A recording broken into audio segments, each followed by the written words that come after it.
গরম গরম তেলে দিলাম পেঁয়াজ কুচোনো আর দেব পাকা উচ্ছে কুচোনো। এটা ভালো করে ভাজা ভাজা হয়ে গেলে ভাজতে থাকবো, ভালো করে ভাজবো। এটা কি করছি শুধু বন্ধুরা দেখো। দিলাম একটু কাঁচা লঙ্কা কুচো, দিলাম পরিমাণ মতো নুন।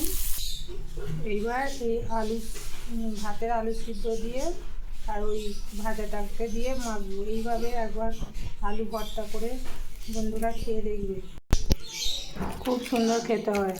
একবার খেয়ে দেখবে বন্ধুরা, ভালো লাগবে। আমার যে নতুন বন্ধুরা দেখছো তারা প্লিজ একটু আমার চ্যানেলটা সাবস্ক্রাইব করে পাশে থাকবে, আর পুরানো বন্ধুরা তো পাশে আছে। এই